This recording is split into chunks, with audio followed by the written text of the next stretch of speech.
দুনিয়াদার পাগল আমার বাবারা, এই ওমর ফারুক রাদিয়াল্লাহু তাআলা আনহু অনেক সময় আফসোস করে আর বলে, আমার মালিক তুমি যদি আমাকে মানুষ না বানাই একটা বকরির বাচ্চা বানাইতা, হারে তোমার বন্ধু-বান্ধব আমাকে জবাই কইরা পাক কইরা খাইয়া তোমার ইবাদত করতো, তবুও তো আমি কাজে লাইগা যাইতা, কিন্তু তুমি আমাকে বানাইছো মানুষ।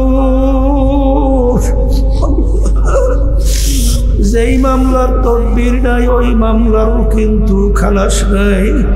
এই জন্য সাহাবায়ে কেরামদের ইতিহাস পড়লে দেখবেন তাদের কাছে দুনিয়ার কোনো মূল্যই ছিল না। তাম দুনিয়ার সমস্ত সম্পদ যদি বাজার দুনিয়ার মোহের কারণে পায়ের ভিতরে ফেলাইয়া রাখে, আল্লাহর ফজল ও করমে তাদের ঈমান চলে না। আল্লাহ রাসূল সাল্লাল্লাহু আলাইহি ওয়াসাল্লাম বলে, শেষ যুগের ভিতরে ঈমানদারদের ঈমানের উপরে মজবুত থাকা এত কঠিন হবে, জ্বলন্ত একটা আগুনের আংটা হাতের মুঠের ভিতরে রাখতে যত কষ্ট, তার চেয়েও বেশি কষ্ট হবে ঈমানদারদের ঈমানের উপরে মজবুত থাকা।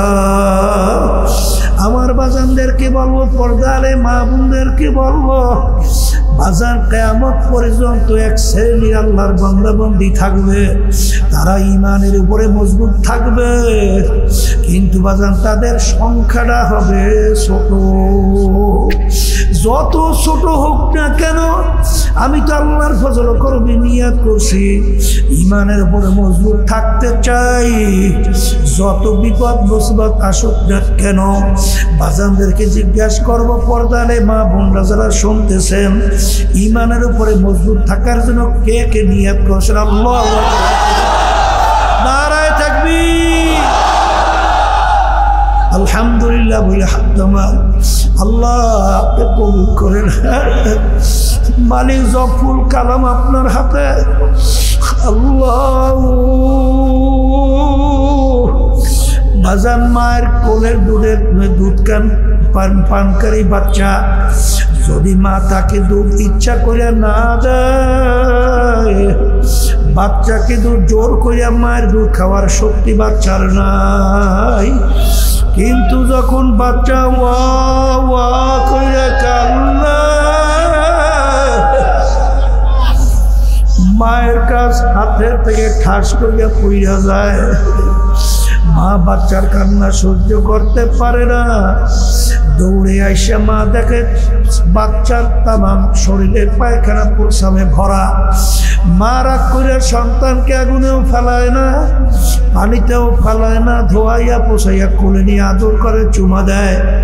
ঠিক আমার বাজানদেরকে বলবো, মা সন্তানকে যত মায়া করে, তার সে শত হাজার লক্ষ গুণ বেশি মায়া করে আমার মালিক বান্দা বান্দিকে। পাহাড় পরিমাণ গুনাহ হয়ে গেল, আখারে যখন বান্দা বান্দি দিলটাকে ভাইগা দুই চোখের পানি ছাইরা হাত দুইটা মালিকের দরবারে উঠাইয়া যখন করুণ সুরে ডাক দেয়, এ আমার দয়ার মালিক, নাফরমান তোমার দরবারে হাজির। বান্দা বান্দি ডাক দিতে দেরি, আমার মালিক বান্দা বান্দিকে টাইনা তার কুদরতি কোলের ভিতরে জায়গা দিতে দেরি করবে না। আসলে তুমি আর আমি এমন পর্যায়ে পৌঁছলাম, ইন্নাল ইনসানা লিরাব্বিহি লাকানুন। আমার মালিক বলে মানুষ বড় নেমো খারাপ। হাকিমুল উম্মাত আশরাফ আলী থানভী রাহমাতুল্লাহি আলাইহি একদিন বয়ান করতে করতে হঠাৎ বইলা ফেলল, ওরে দুনিয়ার মানুষ, আমি মনে একটা কুকুরের চেয়েও খারাপ হয়ে গেলাম। হুজুর আপনি কুকুরের চেয়ে কিভাবে খারাপ হইলেন?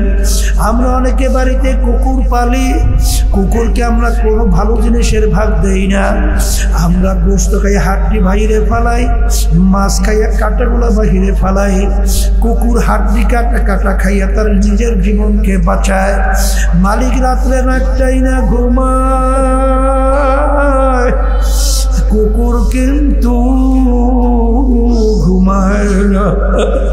কুকুর সারা রাত্র মালিকের বাড়ি পাহারা দেয়। আখারে মালিকের যেন কোনো ক্ষতি না হয়। দেখবেন ভোরবেলায় কুকুরের চোখ লাল হইয়া যায়। ওই সময় যদি মালিক কুকুরকে মারে, উচিত ছিল কুকুর মালিককে কামড়ানো। এর নেমু খারাম তো কোনো ভালো জিনিসের আমি ভাগ নেই নাই। তুই হাত দিকাটা ফেলাইলি, আমি খাইয়া নিজের জীবনকে বাঁচাইলাম এবং তোর বাড়ি ঘরও পরিষ্কার রাখলাম। তুই সারা রাত্র ঘুমাইলি, আমি কুকুর কিন্তু ঘুমাই নাই। তুই আমাকে মারো, তোকে কামড়াইয়া রাখবো না। কুকুর কিন্তু তা করে না।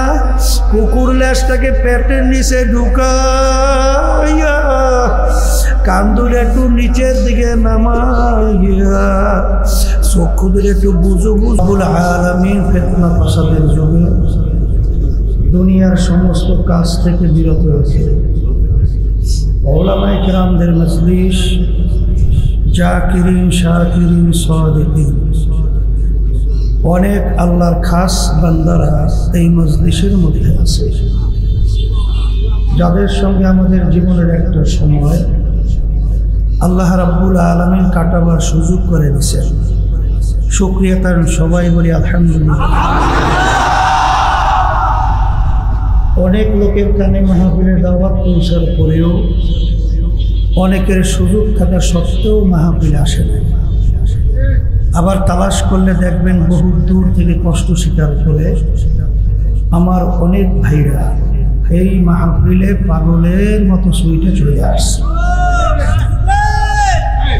মান জাদ্দা বজাদা, যে যে জিনিস পাওয়ার জন্য চেষ্টা করে ওই জিনিসে পাইয়াও যায়।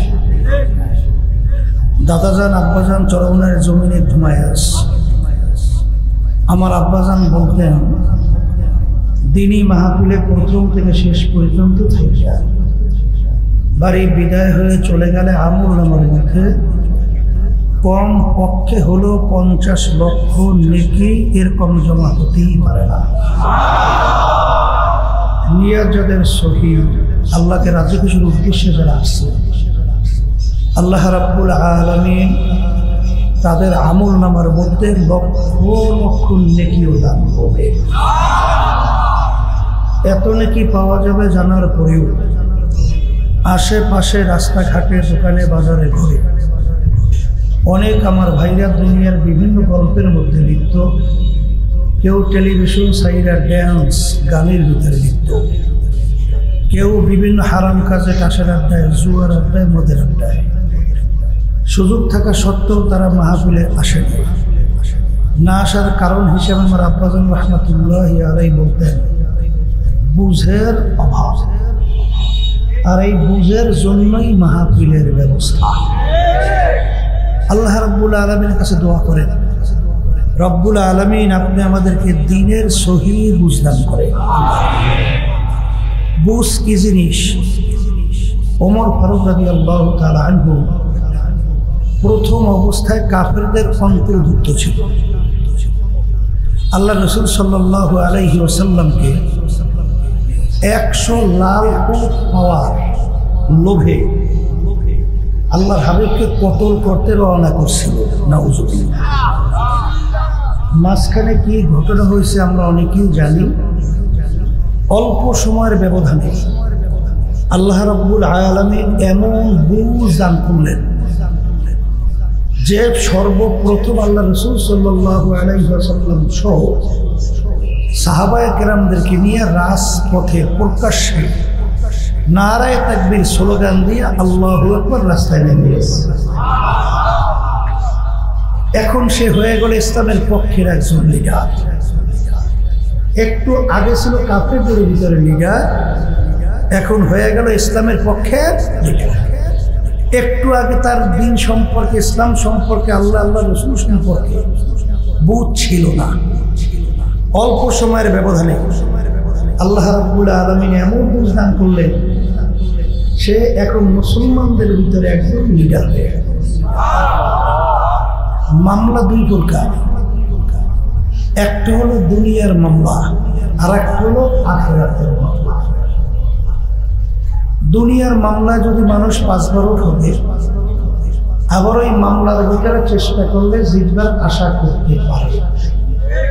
ম্যাজিস্ট্রেট কোর্টে কেস করে ঠকলে আবার আপিলের সুযোগ জজ করে আসে না? জজ করে ঠকলে হাইকোর্ট, সেখানে ঠকলে সুপ্রিম কোর্ট সিঙ্গেল বেঞ্চ, সেখানে ঠকলে সুপ্রিম কোর্ট ফুল বেঞ্চ, সেখানে ঠকলে প্রেসিডেন্ট কোর্ট, সেখানে ঠকলে আন্তর্জাতিক কোর্ট। এরকম ধাপ ভাই ধাপ অনেক আপিলের সুযোগ আসে না নাই? আর একটা মামলা হলো আখিরাতে। এই মামলায় যদি খোদা না কাজটা একবার কেউ কবরে যাইয়া ঠইগে বসে, দ্বিতীয়বার দুনিয়াতে আইসা আর আপিল কইরা জিতবার আর আশা আছে? হ্যাঁ। আর এই আখিরাতের মামলার তদবিরের জায়গায় হইল দুনিয়াতে। কোথায়? আবার বলেন কোথায়? আমার ভাইদেরকে বলবো, পর্দা আলে মা বোনরা যারা শুনতেছে, এক শ্রেণী আমার বাজানরা পর্দার আড়ালের মা বোনেরা দুনিয়ার পরিচয় পাওয়ার কারণে, ক্ষমতার পরিচয় পাওয়ার কারণে, সম্পদ সম্মানের পরিচয় পাওয়ার কারণে আজকে 24 ঘন্টায় শুধু তার চিন্তা দুনিয়া দুনিয়া দুনিয়া। কথা ঠিক না? কিন্তু এই দুনিয়া সম্পর্কে আল্লাহ রাসূল সাল্লাল্লাহু আলাইহি ওয়াসাল্লাম বলেছেন, আদ-দুনিয়া জিফাতুন ওয়া তালিবুহা কিলা। আল্লাহ রাসূল সাল্লাল্লাহু আলাইহি ওয়াসাল্লাম বলেন, দুনিয়াটা হলো একটা মরগের মতো মুর্দা। মুর্দার কোনো মূল্য আছে? কথা বলেন। আল্লাহ রাসূল সাল্লাল্লাহু আলাইহি ওয়াসাল্লাম বলেন, ওই মুর্দার পিছনে কোনো মানুষের দল দৌড়ায়? দৌড়ায় তো কুকুরের দল। কথা ঠিক কিনা? আল্লাহ হাবিব সাল্লাল্লাহু আলাইহি ওয়াসাল্লাম বলেন, যারা আখিরাতের জিন্দেগি ভুইলা এই মরগের দুনিয়ার পিছনে ভুইলা আখিরাতের জিন্দেগি ধ্বংস করবে, তারা হলো দুনিয়ায় কুকুরের দল। তালিবুহা কিলা। তালাশ করবে কে? কুকুর। দুনিয়া এবং দুনিয়ার ভিতরে যত সম্পদ আছে, আল্লাহ রাসূল সাল্লাল্লাহু আলাইহি ওয়াসাল্লাম বলেন, কাব বাউদাতেন, আল্লাহ রাব্বুল আলামিনের কাছে একটা মাছি বা মশার পাখনার মতো। আচ্ছা বলেন তো, মাছি মশার পাখনার মূল্য কি? লক্ষ লক্ষ মাছি মশার পাখনা একত্রিত করিয়া যদি আপনি বাজারে নেন, এ কয় টাকায় বিক্রি হয়? কোনো মূল্য আছে? তা আল্লাহ রাব্বুল আলামিনের কাছে দুনিয়া এবং দুনিয়ার যত সম্পদ, ক্ষমতা, সম্মান, এরকম একটা মাছি বা মশার পাখনার মতো। কথা ঠিক কিনা? এই জন্যই আল্লাহ হাবিব সাল্লাল্লাহু আলাইহি ওয়াসাল্লাম সহ সাহাবায়ে কেরামদের ইতিহাস পড়লে দেখবেন, দুনিয়ার তাদের কোনো মূল্যই ছিল না। দুনিয়ার কোনো মূল্যই। আবু বকর সিদ্দিক রাদিয়াল্লাহু তাআলা এত বড় ধনী ছিলেন, এত বড় বড় বংশের লোক ছিল, এত বড় নেতা গোছের লোক ছিল, কিন্তু তিনি দুনিয়া তার কাছে কি ছিল? এই স্বর্ণ মুদ্রা 40,000 প্রকাশ্যে আল্লাহর রাস্তায় দান, গোপনে 40,000। বর্তমান যুগে পরে শত শত কোটি টাকার মালিক।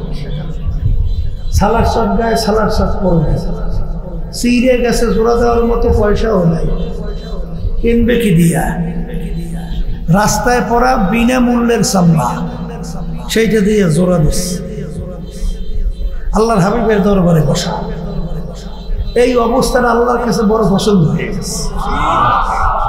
আল্লাহ রাব্বুল আলামিন জিবরাইল আলাইহিস সালাতু ওয়াস সালামকে বলেন, যাও আমার হাবিবকে বলো আমি আবু বকরের কাছে সালাম পাঠাইলাম,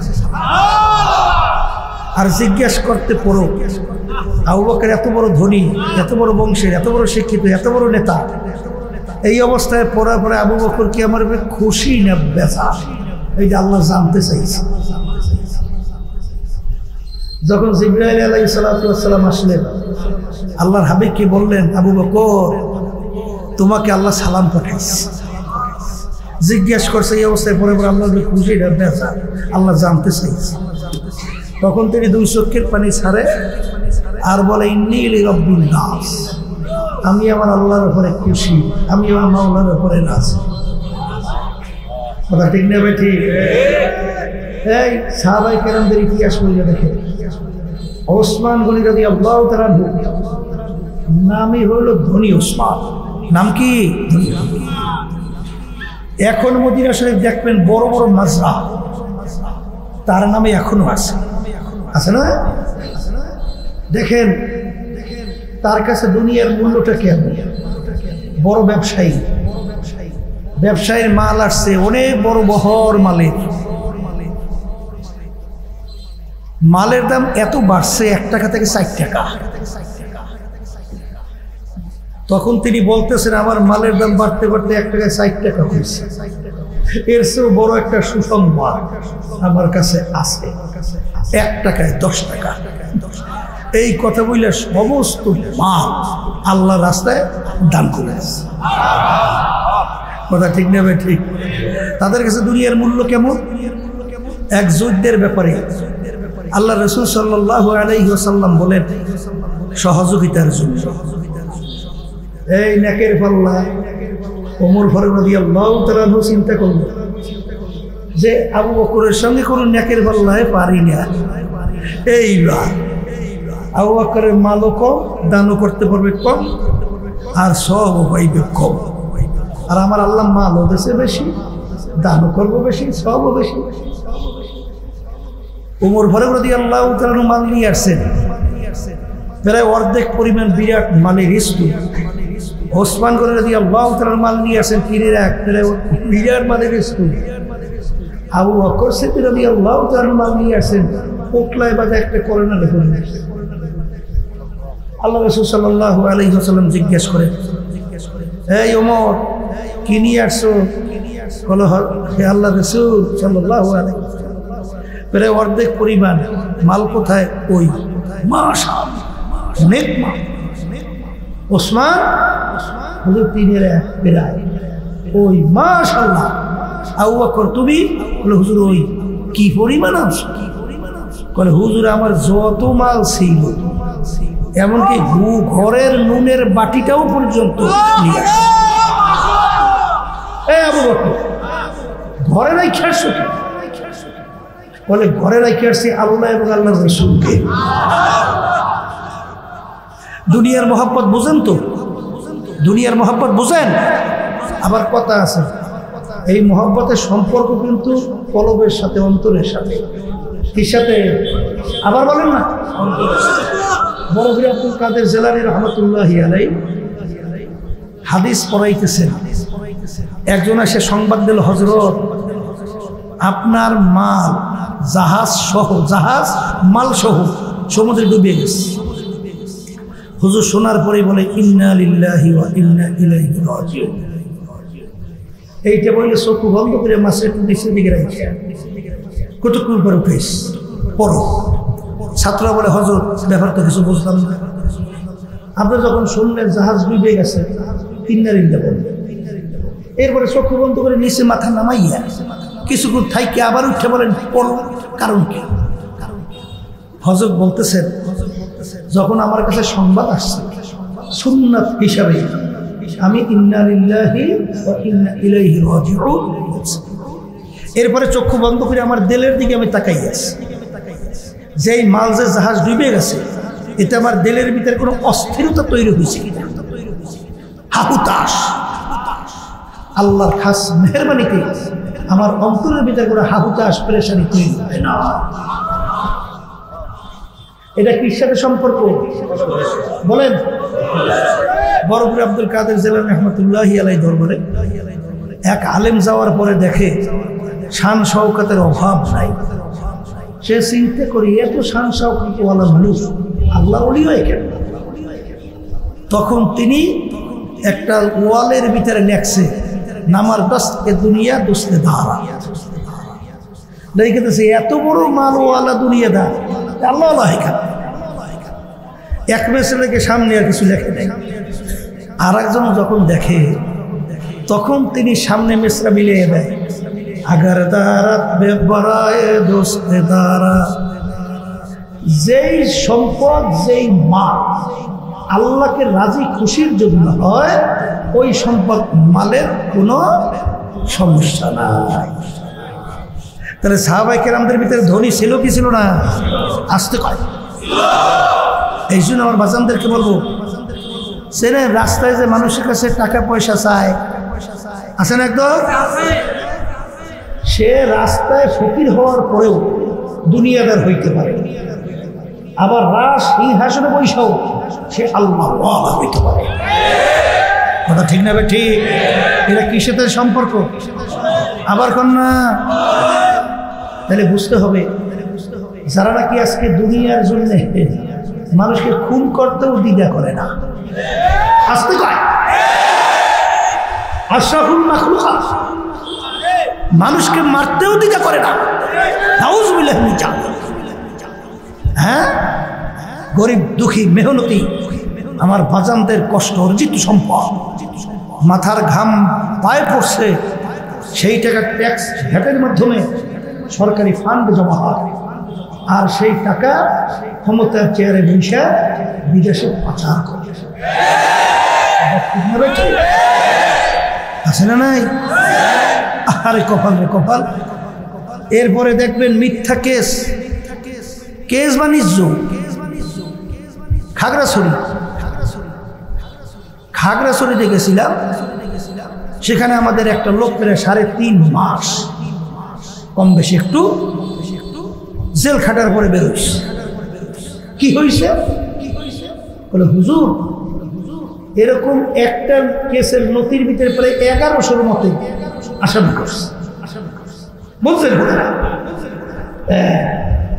আসামি করার পরে ওই আসে নাম দেখে টাকা নেয়, নাম কাটে, টাকা নেয়, নাম কাটে। আমার কাছে 40,000 টাকা চাইছিল, আমার কাছে টাকা ছিল না।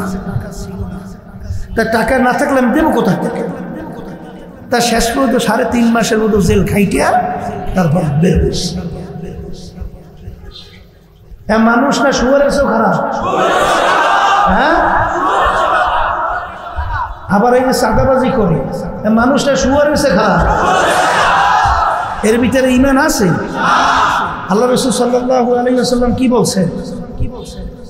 যেই হারাম মালের দ্বারা রক্ত এবং গোশত তৈরি হবে তার জায়গা জাহান্নাম ছাড়া হবে না। যদি ঈমান থাকতো, ওর যদি এই কথার উপরে বিশ্বাস থাকতো, তাহলে ওর হুঁশ থাকতে ও কি চাঁদাবাজি করতে পারে? তাহলে বুঝতে হবে ও দুনিয়া বুঝছে, আখিরাত বোঝে নাই। কথা ঠিক কিনা? আমার বাজানদেরকে বলবো, বর্তমানে কিন্তু এক শ্রেণীর আছে আমাদের যাইতে বাইরিয়া আলেম পরিচয় দিয়া বিভিন্ন ধরনের ফতুয়া ঘুরাইয়া আবার এদের পক্ষে দল কইরা এদের সহযোগিতা নিয়ে এমপি হইতে চায়। আছে না নাই? বাংলাদেশের মধ্যে আছে না নাই? আছে না? আবুল ফজল ফয়জি নাম শুনছে? নাম শুনছেন না? ওই জমানার ভিতরে সবচেয়ে বড় আলেম ছিল, সবচেয়ে বড় আলেম ছিল। বিনা নোক্তার হরফ দিয়া নোক্তাল হরফ ব্যবহার করে 30 পারা কোরআনুল কারীমের তাফসীর। কত বড় জানেন না ফান্ডি? হ্যাঁ, বাদশাহ আকবর দ্বীন-ই ইলাহি প্রতিষ্ঠিত করছিল। এই বাদশাহ আকবরের পক্ষে এই আবুল ফয়জি কি ফতুয়া দেশে না দেয় না? আসতে পারে জবরদস্ত না? হ্যাঁ, ইন্নামাল আমালু বিন্নিয়াতের হাদিস। 3 মাস বইসে তাকরীর করার নাম আলেম না। বিসমিল্লাহির রহমানির রহিম তারকিব 700 করার নাম আলেম না। আলেমের পরিচয় আমার মালিক দিয়েছেন, ইন্নামা ইয়াখশাল্লাহ মিন ইবাদিহিল উলামা। আলেম বলা হয় তাকি, যার ভিতরে আল্লাহর ভয় পয়দা হয়ে গেছে, যার ভিতরে আল্লাহর ভয় আছে, সে হলো প্রকৃত আলেম। জানার নাম আলেম না। তাহলে ইবলিসকে পড়া লাগে মাওলানা, মুফতি, মুহাদ্দিস, শাইখুল হাদিস, আরো আরো আরো ইবলিস। বলা লাগবে না? এই 104 কিতাব আসবে কত? 104 কিতাবের ভিতরে উল্লেখযোগ্য 4 কিতাব। এই 104 কিতাবের ইলম আল্লাহ রাব্বুল আলামিন ইবলিসকে দান করছেন। এখন এর জন্য বলা লাগবে না মাওলানা ইবলিস, বলা যায় আস্তে করে। ওই যাইয়ে দেখেন এই নরসিং $5 রাস্তার ভিতরে সাইনবোর্ড লাগানো আছে, ভাই গিরিশ চন্দ্র সেনের বাড়ি। দেখছেন না? এই ভাই গিরিশ চন্দ্র সেন হিন্দু না মুসলমান?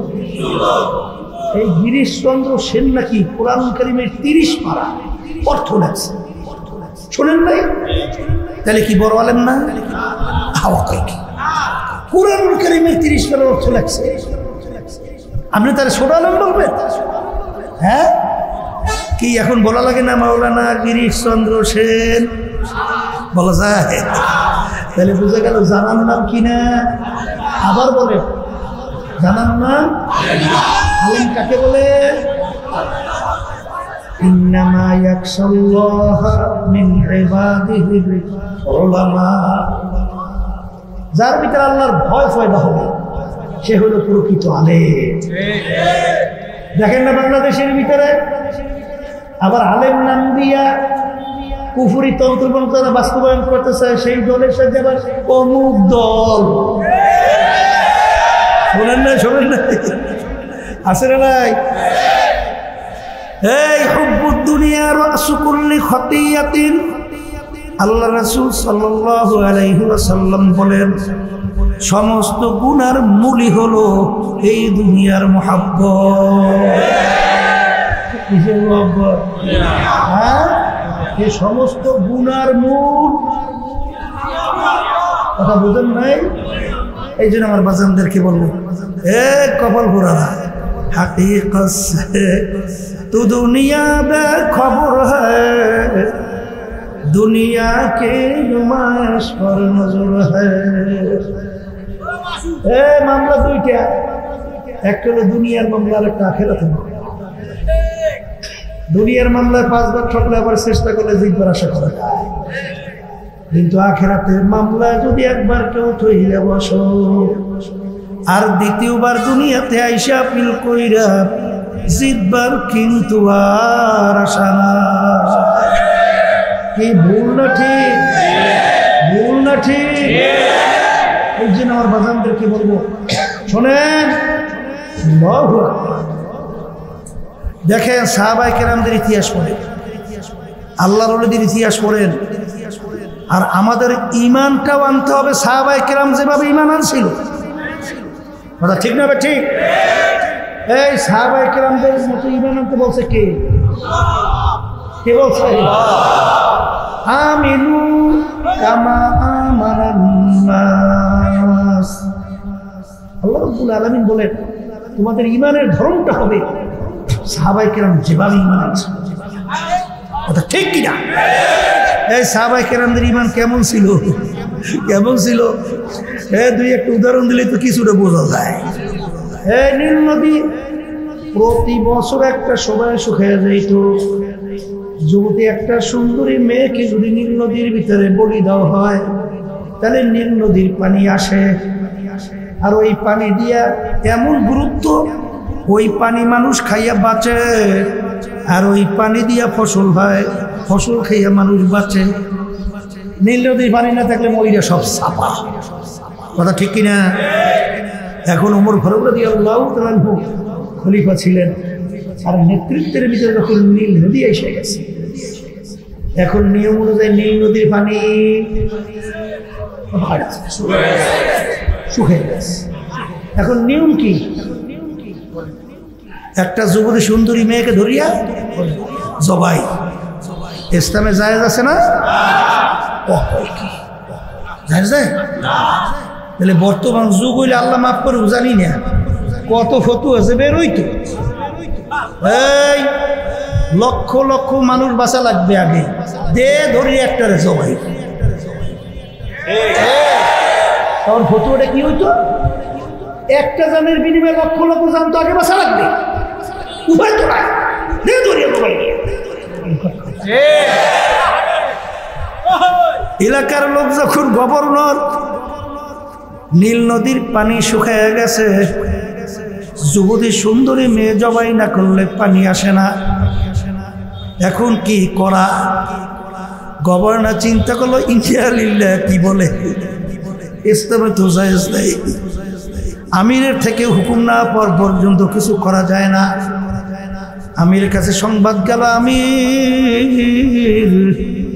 নীল নদীর পানি শুকিয়ে গেছে যুবতী মেয়ে জবাই না করা পর্যন্ত পানি আসবে না আর পানি না আসলে লক্ষ লক্ষ মানুষ মারা যাওয়ার উপক্রম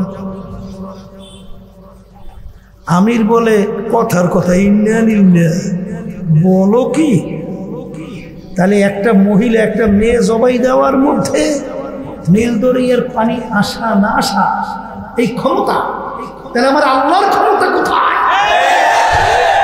এর নাম হলো ইমান আমিরুল মুমিনিন নীল নদীর কাছে চিঠি লেখে হে নীল নদী তুমি যদি আল্লাহর হুকুমে বাড়ি জারি হও তাইলে জারি হইয়া যাও আর যদি আল্লাহর হুকুমে পানি তুমি জারি না হও তোমার পানি আমাদের লাগবে না ডাইরেক্ট অ্যাকশন কেমন এই চিঠি নিয়ে নীল নদীতে ফেলাও চিঠি নিয়ে নীল নদীর পানির ভিতরে ফেলান নীল নদীর ভিতরে ফেলানোর সঙ্গে সঙ্গে সোম সোম কইরে আসে নীল নদী পানিতে পরিপূর্ণ ওই যে পানি নীল নদী পরিপূর্ণ হইল আজ পর্যন্ত শুকায় না এর নাম হইল ঈমান এর নাম কি আবার বলে আর ঈমান নাম লাগবে কাদের মতো আবার তুমি খুলে বলে হ্যাঁ আল্লাহ মাফ করেন আমাকে সবাইকে শোনেন ওয়ালান আবলুওয়ান্নাকুম আমার মালিক বলেন অবশ্যই অবশ্যই তোমাদেরকে আমি পরীক্ষা করবই করব এই তাকিদ দুইটা হ্যাঁ লামে তাকিদ নুনে তাকিদ অবশ্যই অবশ্যই আমি পরীক্ষা করবই করব পরীক্ষা পাস না কই বেহেশতে ঢোকবে এই ঘুম নষ্ট করিয়া চিন্তার লাভ নাই আল্লাহ বলছেন পরীক্ষা করবেই করবে নবীরা পর্যন্ত এক পর্যায়ে দুই হাত আল্লাহর দিকে উঠে বলে মাতা নাসুল্লাহ হে আমার মালিক আপনার সাহায্য কোথায় এই অবস্থায় না পইরেই দেশতে ঢুইকে গেলা কিন্তু পরীক্ষা তো করবি পরীক্ষা তো মালিক করবে এখন পরীক্ষা তো বেকার দেয় না করে কথা হয় না এই জন্য সবসময় দোয়া করা লাগবে মালিকের কাছে মালিক আপনি আমাদেরকে পরীক্ষা করবেন তো সওয়াল করবেন তো এমন প্রশ্ন কইরেন মালিক ওই এইটা করছো করছি যা কি কথা কাটা এই এটা কি দিয়েছো মালিক আপনার সাহায্য অনুযায়ী হুকুম মানার জন্য চেষ্টা করছি যা আর যদি জিজ্ঞেস করে এইটা করছো কা ওইটা করছো কা জবাবের ক্ষমতা আছে আছে ক্ষমতা আছে এই জন্য সবসময় দোয়া করতে মালিক আপনি আমাদেরকে হেসাবাই এমন সহজ হিসাব নেবেন যে সহজ হিসাবে এই পরীক্ষা পাশ করিয়ে যাইতে পারে কথা ঠিক না বে ঠিক এই জন্য আমার বাচ্চাদেরকে বলবো পর্দানে মা বোনদেরকে বলবো এ আল্লাহর বান্দারা কবরের সাথে দুনিয়া কি শান্তির জায়গা একটু আসতে বলবো শান্তির জায়গা আসলে কেউ পাইছে? কেউ কোনোদিন পাবে? আর দুনিয়া দারুল মেহনে বালা, বালা মুসিবতের জায়গা, কষ্ট ক্লেশের জায়গা। পায় নাই কেউ, কোনোদিন পাবে না। যারা নাকি দুনিয়াকে মুখ্য মনে করছেন, আমি সেই বাজানদেরকে বলবো, পর্দাওয়ালা মা বোনদেরকে বলবো, আল্লাহর হাবিব সাল্লাল্লাহু আলাইহি ওয়াসাল্লাম বলেন, দুনিয়ার জিন্দেগিটা এই মুসাফিরের মতো। কিসের মতো? আবার কোন? কুন ফিদ দুনিয়া গরীব আও আবিরু সাবিল। হে আমার উম্মতেরা, তোমরা দুনিয়ার ভিতরে এমন ভাবে জিন্দেগি বসর করো মনে হয় যেন তুমি একজন রাস্তার পথিক। কথা কয় না? কির পথিক? আবার কয় না? ইব্রাহিম বিন আদহাম রাহমাতুল্লাহি আলাইহি বলকের বাদশা, নাম শোনেন ভাই? আগের যুগে বাদশাদের বড় মূল্য, বড় ক্ষমতা, বড় সম্মান ছিল না? আমাদের দেশে বর্তমানে প্রধানমন্ত্রী খারাই এখানে গাইলে, এই দেশের কি আগের যুগে এটা ছিল? ওরে পাওয়া, পাওয়ারে কোনো শেষ নাই। এই রাস্তার পথিক মুসাফির বাদশার দরবারে যাইয়া বলে, বাদশা রে, আপনার এই মুসাফির খানায় আমি একটু থাকতে চাই। কোন জায়গায় বলে? বাদশার রাজসিংহাসন। সেখানে যাই বলে কি, এখন বাদশার ইজ্জত আছে। বাদশা করে, এই পাগলটা তুই কি কর? এই যে আমার রাজসিংহাসন, তুই এইটাকে মুসাফির কেন বানাইছ? তুই তো আমার ইজ্জত নষ্ট বললি। মুসাফির বলতেছে, বাদশা ভুল হইলে মাপ চাই। বাদশা তাহলে মুসাফির খানা কাকে বলে? আর স্থায়ী বাড়ি আর রাজসিংহাসন এর পরিচয়টা কি? বলে, বাড়ি দরজায় ঘর দেখছো? বলে, দেখছি। বলে, ওইটা মুসাফির খানা। বলে, হুজুর ওইটার কাজ কি, পরিচয় কি? বলে, পথিক রাস্তায় চলতেছে, সন্ধ্যা হয়ে গেছে, অস্থায়ীভাবে রাত্রি যাপন করছে, আবার পরদিন উঠা তার গন্তব্যের দিকে চলে গেছে। এইভাবে অস্থায়ীভাবে আসে যায়, তাকে বলে কি? হুজুর স্থায়ী বাড়ি কাকে বলে? বলে, যেখানে সব সময়ের জন্য মানুষ বসবাস করে। হুজুর বুঝতে পারছি, তাহলে দুনিয়া সৃষ্টির পরে এর থেকেই তো আপনি মনে হয় এই বাড়িতেই আছেন। দুনিয়া সৃষ্টির পর থেকেই আপনি এই বাড়িতেই তাইলে আছেন। তখন বাদশা বলে, ওরে পাগলরা লইয়া মুসিবতি। এই পাগল, আমার আগে ছিল আমার আব্বা। বলে, হুজুর আপনার আব্বা কোথায়? বলে, এই পাগল মুসাফির, এ তো কবরে গেছে। বলে, আপনার আব্বাই কবরে গেছে, সে আসবে না? কি মুসিবতে পাগলরা লইয়ে পড়ছি। এই পাগল একবার দুনিয়া থেকে বিদায় নিয়ে কবরে গেলে আর কোনোদিন আসে? আসবে না। বলে, আসবে না? বলে, আপনার আব্বার আগে ছিল কি? বলে, আমার দাদা। সে কোথায়? বলে, সেও তো কবর, সে আসবে না? বলে, বাদশা আপনি মনে হয় চিরজীবন থাকবেন। তখন বাদশা বলে, ওরে পাগল মুসাফির, কুল্লু নাফসিন যায়িকাতুল মাউত, মরণশীল মানুষ, আমি একদিন দুনিয়া থেকে বিদায় নিয়ে কবরে যাব। বলে, বাদশা আপনি কি আর আসবেন না? বলে, রে পাগল, একবার যদি দুনিয়া থেকে বিদায় নিয়ে কেউ কবরে যায় আর কোনো দিন আসে না। তখন মুসাফির ডাক দিয়ে বলে, বাদশা আপনি আমাকে বলছেন বোকা, আসলে বড় বোকা তো আপনি। ও বাদশা, আপনার বাড়ির দরজায় মুসাফির খানা, একবার মানুষ থাইকা চলে গেলে আবার এসে ইচ্ছা করলে থাকতে পারে, কিন্তু আপনার এই মুসাফির খানা থেকে যদি একবার কেউ বের হয়ে যায় আর কোনো দিন আসে না। মুসাফির হাম এহা সবাই কবর আখের ঠিকানা, कोई आगे रवाना है कोई पीछे रवाना। আল্লাহু আকবার বলার সঙ্গে সঙ্গে বাদশার চিন্তার পরিবর্তন হইতে গেল যে আমি এই শান শওকত দিয়ে কি করব, আমি এই বাদশাহ দিয়ে কি করব, আমি এই সম্পদ দিয়ে কি করব, আমি এই সম্মান দিয়ে কি করব। এ তো দেখতে না দেখতে শেষ হয়ে যায়, আর আখিরাতের জিন্দেগি শুরু হবে আর কোনদিন শেষ না। এই চিন্তা ভাবনা কইরা বাদশাহ নাইমে গেছে চিরস্থায়ী শান্তির জায়গা আখিরাত তালাশ করে বের করার জন্য। এমন ভাবে তালাশ করে বের করলো, একদিন নদীর কিনারায় বসে সেরা খাতা সেলায়। কি খাতা? এই মন্ত্রী পাশ দিয়া যায়, মন্ত্রী ডাক দিয়ে বলে বাদশাহ রে, এই মাইকেলার জন্য বয়ানই করা যায় না, খালি মোড়ামুড়ি না করলে ওদের মনে হয় সুস্থই লাগে না।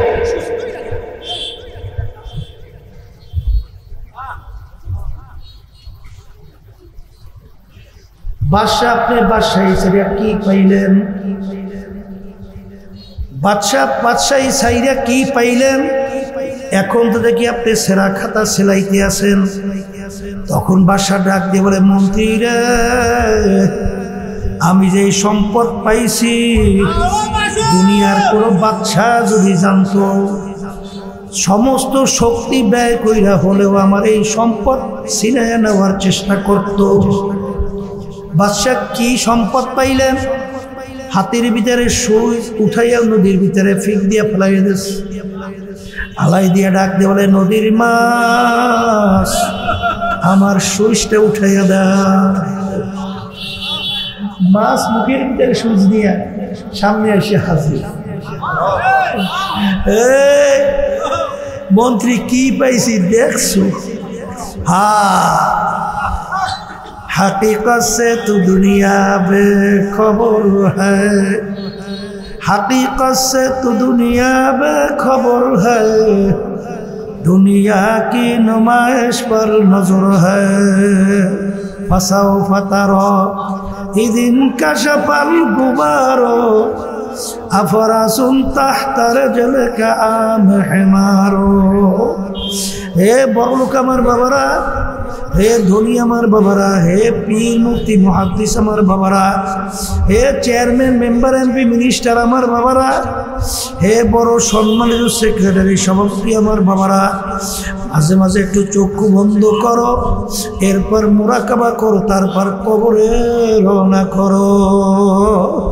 कारण चक्षु खोला दुनियाय बाजाने एक जुगेर भितरे केउ जोदि घोड़ार पिठे सवार हইতো, सामाजिकभाবে সে সম্মানিত হিসেবে পরিচয় লাভ করত। এক ব্যক্তি সম্মান কামাই করার জন্য গভীর রাতে মানিক অন্ধকারে রাতে গাদার পিঠে সওয়ার হইছে। এখন গাদার পিঠে সওয়ার হইয়া যায় আর ঘোষণা করে আমি অমুকের ছেলে অমুক, আমি ঘোড়ার পিঠে সওয়ার হইয়া যাই। এক ব্যক্তি সূক্ষ্মভাবে দেখলো ও তো আসলে কোনো ঘোড়ার পিঠে সওয়ার না, গাধার পিঠে সওয়ার। তখন সে ডাক দিয়া বলে চুপ কর, অন্ধকার পরিষ্কার হোক, সূর্য আকাশে উঠুক, তখন তুমি দেখতে পারবে তুমি ঘোড়ার পিঠে না গাধার পিঠে। আজকে চক্ষু খোলা দুনিয়ায় আমি পরিচয় দিই আমি পীর, কেউ পরিচয় দেয় আমি মুফতি, কেউ পরিচয় দেয় আমি মুহাদ্দিস, আমি এত কয়টা বাড়ির মালিক, আমি অমুক সম্পদের মালিক, আমার অমুক বংশ, আমি অমুক শিক্ষিত। আখারে এই চক্ষু খোলা দুনিয়ার ভিতরে বহুত পরিচয় দিয়ে তুমি আর আমি চলি, কিন্তু যেদিন চিরতরে চক্ষু বন্ধ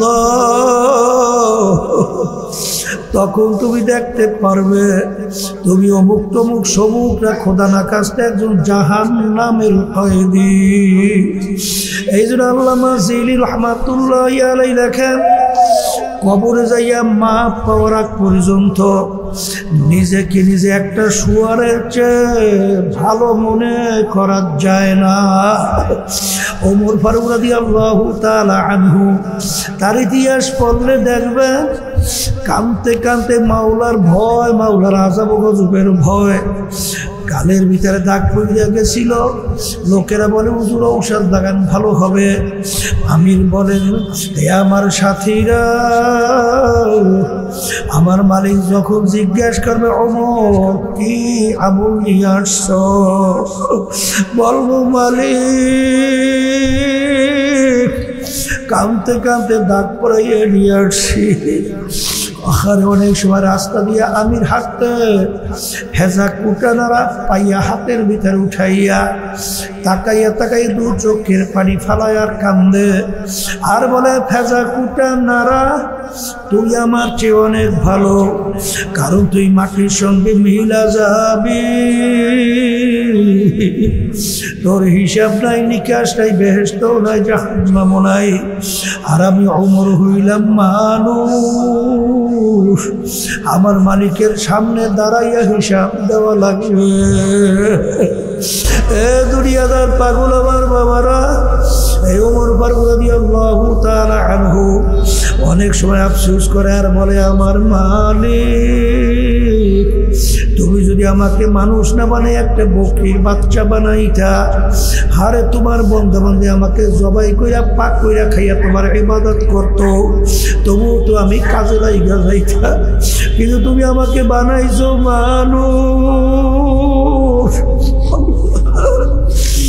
যেই মামলার তদবির নাই ওই মামলারও কিন্তু খালাস নাই। এই জন্য সাহাবায়ে কেরামদের ইতিহাস পড়লে দেখবেন তাদের কাছে দুনিয়ার কোনো মূল্যই ছিল না। তাম দুনিয়ার সমস্ত সম্পদ যদি বাজার দুনিয়ার মোহের কারণে পায়ের ভিতরে ফেলাইয়া রাখে, আল্লাহর ফজল ও করমে তাদের ঈমান চলে না। আল্লাহ রাসূল সাল্লাল্লাহু আলাইহি ওয়াসাল্লাম বলে শেষ যুগের ভিতরে ঈমানদারদের ঈমানের উপরে মজবুত থাকা এত কঠিন হবে, জ্বলন্ত একটা আগুনের আংটা হাতের মুঠের ভিতরে রাখতে যত কষ্ট, তার চেয়েও বেশি কষ্ট হবে ঈমানদারদের ঈমানের উপরে মজবুত থাকা। আমার বাজানদেরকে বলবো, পর্দারে মা বোনদেরকে বলবো, বাজার কিয়ামত পর্যন্ত এক শ্রেণীর আল্লাহর বান্দাবন্দি থাকবে, তারা ঈমানের উপরে মজবুত থাকবে, কিন্তু বাজান তাদের সংখ্যাটা হবে ছোট। যত ছোট হোক না কেন, আমি তো আল্লাহর ফজল করবে নিয়াত করছি, ঈমানের উপরে মজবুত থাকতে চাই। যত বিপদ মুসিবত আসুক না কেন, বাজানদেরকে জিজ্ঞাসা করবো, পর্দারে মা বোনরা যারা শুনতেছেন, ঈমানের উপরে মজবুত থাকার জন্য কে কে নিয়াত করছেন? আল্লাহু আকবার, নারায়ে তাকবীর, আলহামদুলিল্লাহ বলে হাত নামা। আল্লাহ আপনি কবুল করেন। মালিক জফুল কালাম আপনার হাতে। আল্লাহ বাজান মায়ের কোলের দুধ পানকারী বাচ্চা যদি মা তাকে দুধ ইচ্ছা করে না দেয়, বাচ্চাকে দুধ জোর করিয়া মায়ের দুধ খাওয়ার শক্তি বাচ্চার নাই, কিন্তু যখন বাচ্চা ওয়া ওয়া কইরা কান্না, মায়ের কাছ হাতের থেকে ঠাস করিয়া পইরা যায়, মা বাচ্চার কান্না সহ্য করতে পারে না, দৌড়ে আইসা মা দেখে বাচ্চার তামাম শরীরে পায়খানা প্রস্রাবে ভরা। মা রাগ করে সন্তানকে আগুনেও ফেলায় না, পানিতেও ফেলায় না, ধোয়াইয়া পোষাইয়া কোলে নিয়ে আদর করে চুমা দেয়। ঠিক আমার বাজানদেরকে বলবো, মা সন্তানকে যত মায়া করে, তার সে শত হাজার লক্ষ গুণ বেশি মায়া করে আমার মালিক বান্দা বান্দিকে। পাহাড় পরিমাণ গুনাহ হয়ে গেল, আখারে যখন বান্দা বান্দি দিলটাকে ভাইগা দুই চোখের পানি ছাইরা হাত দুইটা মালিকের দরবারে উঠাইয়া যখন করুণ সুরে ডাক দেয়, এ আমার দয়ার মালিক, নাফরমান তোমার দরবারে হাজির। বান্দা বান্দি ডাক দিতে দেয়, আমার মালিক বান্দা ভিতরে জায়গা দিতে দেরি করবে না। আসলে তুমি আর আমি এমন পর্যায়ে পৌঁছলাম, ইন্নাল ইনসানা লিরাব্বিহি লাকানুন। আমার মালিক বলেন মানুষ বড় নেমো খারাপ। হাকিমুল উম্মাত আশরাফ আলী থানভী রাহমাতুল্লাহি আলাইহি একদিন বয়ান করতে করতে হঠাৎ বইলা ফেললো, ওরে দুনিয়ার মানুষ,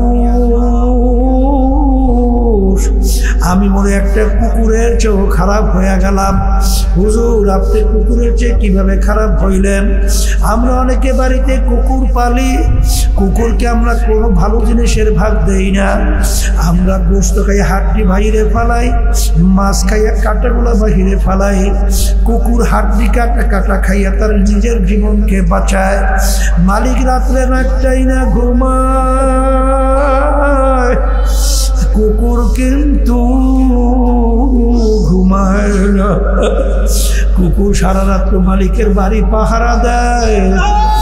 আহারে মালিকের যেন কোনো ক্ষতি না হয়। দেখবেন ভোরবেলায় কুকুরের চক্ষু লাল হইয়া যায়।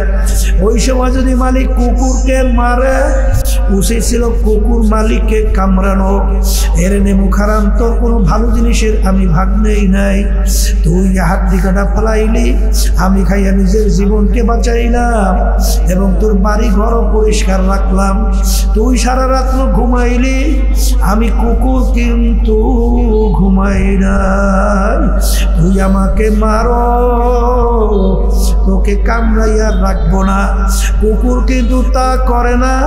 কুকুর লেজটাকে পেটের নিচে ঢুকাইয়া কান্দুর একটু নিচের দিকে নামাইয়া চক্ষুদের একটু বুঝু বুঝু মালিকের দিকে করুণ দৃষ্টিতে তাকাইয়া ঘেউ ঘেউ কইরা কান্দে।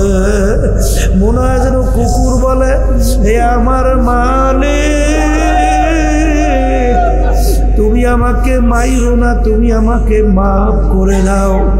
হাকিমুল উম্মাত আশরাফ আলী থানভী রাহমাতুল্লাহি আলাইহি বলে, ওরে দুনিয়ার মানুষ, কুকুরটাও মালিক চিনল, আর আমরা আশরাফুল মাখলুকাত মানুষ হইয়া আমার মালিককে চিনলাম না। এ দুনিয়ার পাগল, আজকে মাঝে মধ্যে একটু চক্ষু বন্ধ করো, তারপর মুরাকাবা করো, কবরে রওনা করো।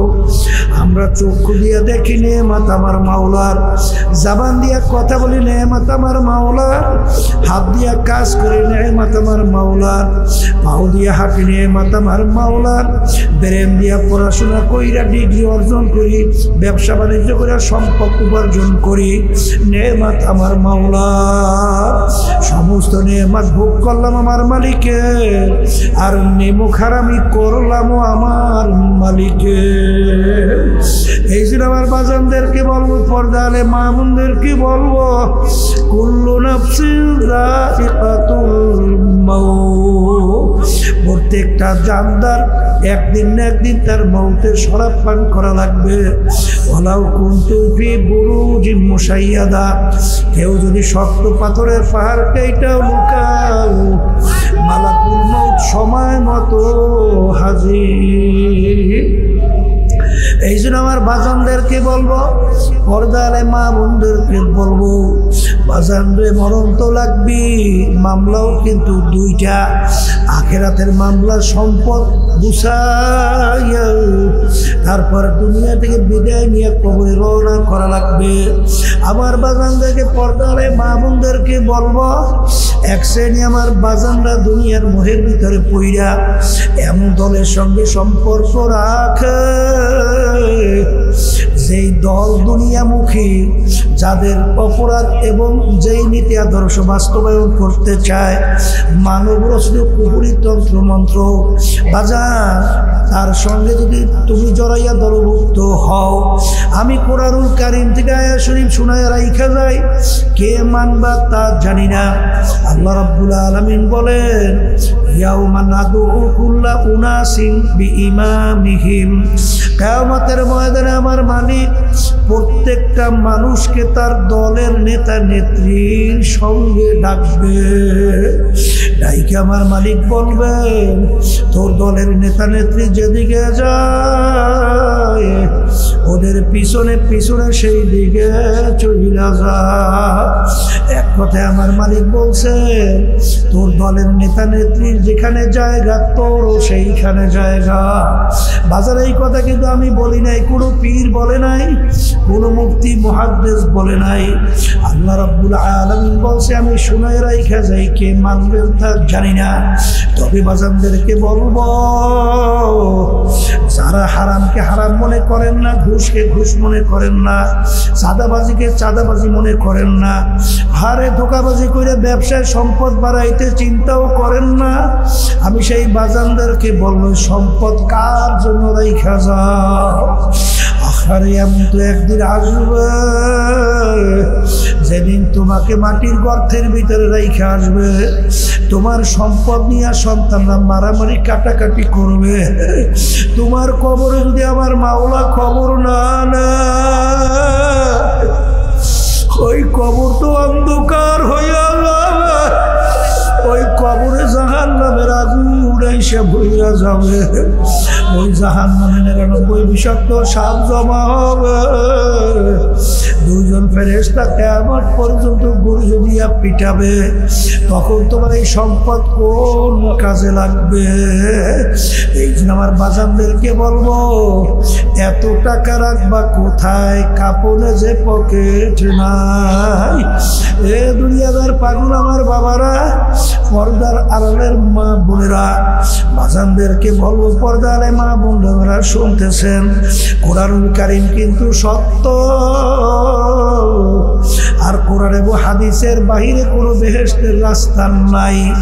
বাজানদেরকে বলবো মন মতো চইলা কোনো সময় বেহেশতে যাওয়ার আশা করা সম্পূর্ণ স্বপ্নের রুটি পিঠা হাঁসের গোশ খাওয়া, বাস্তবে কোনো দিন হবে না।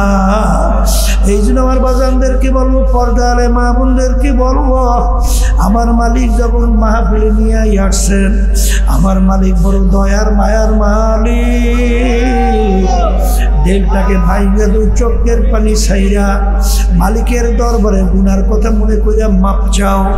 আমার মালিক জীবনের সব গুনাহ মাফ করবেন, শুধু তাই না এমনকি গুনাহকে নেকের দ্বারা পরিবর্তন কইরা দিবে। আল্লাহুম্মা আমিন। এ ঘরের মেয়ে লোকেরা হাত উঠা, গুনার কথা মনে করো, দুই চোখের পানি ফেলা, মাওলার দরবারে মাপ চাও আর কান্দো। যদি কান্না মাসে মনকে বুঝাও করে মন, একদিন এই ঘরের দরজা দিয়ে নতুন বউ হইয়া উঠছিলারে মন, কত মেয়ে লোকে শরবত খাওয়াইল, কত মেয়ে লোকে বাতাস করলো, আবার এমন একটা দিন আসবে এই ঘরের দরজা দিয়ে মোরা লাশ যাবে, ছেলে কাঁদবে মা মা করে, মেয়ে কাঁদবে মা মা করে,